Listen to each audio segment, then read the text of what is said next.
Hi! So out of the three colonies that we got to choose from, Hispaniola, Jamestown, and Plymouth, I'm going to compare Jamestown and Plymouth, and I'm going to focus on the relationships they had with the Native Americans they encountered. So first we'll focus on Jamestown, which was the first permanent British settlement.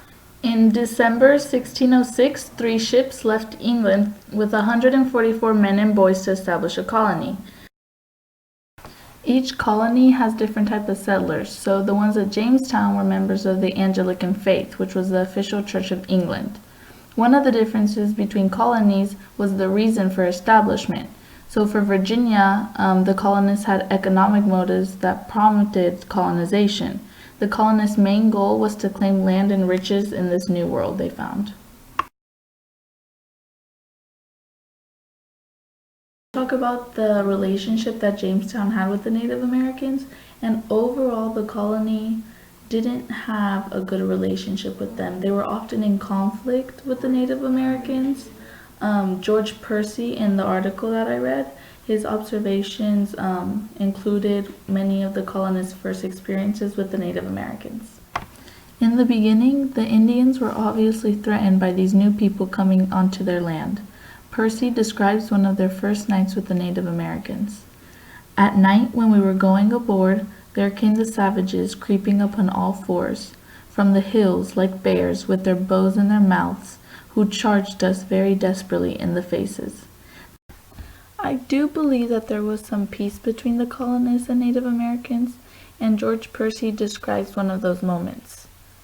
Until they saw the captain lay his hand on his heart, upon that they laid down their bows and arrows, and came very boldly to us, making signs to come ashore to their town, which is called by the savages Kecoughtan. So since the relationships between the colonists of Jamestown and the Powhatan were unstable from the beginning, I think that's why it ended in conflict. The big difference in cultural and the English's desire for dominance were obstacles that were too big for them to overcome.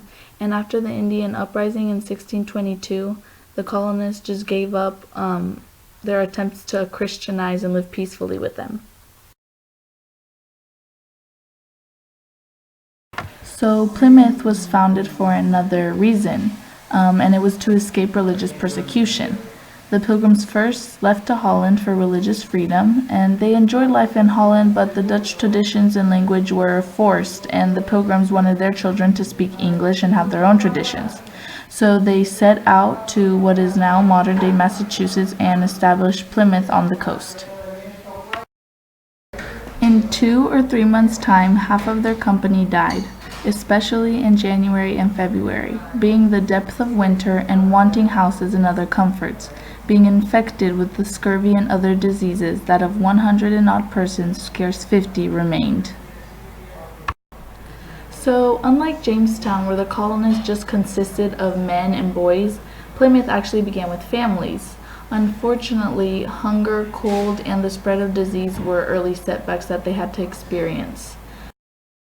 The Plymouth colony was also different from Jamestown because they had very good relationships early on with the natives. William Bradford describes that around the 16th of March, a certain Indian came boldly against them and spoke to them in broken English. His name was Samoset. They agreed with him to make a peace treaty, and those things included things such as that neither he nor any of his should injure or do hurt to any of their people, that if any of his did any hurt to any of theirs, he should send the offender that they might punish him. And lastly, that if anything were taken away from any of theirs, he should cause it to be restored, and they should do the like to his. The Indians greatly helped the colonists by showing them how to plant crops to feed their village, and in return, the colonists set up a big feast for the tribe to thank them for what they did.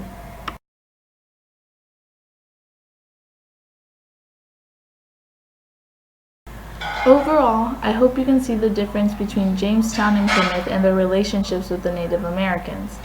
Both colonies may have ended in conflict, but Plymouth definitely did have more positive experiences with them.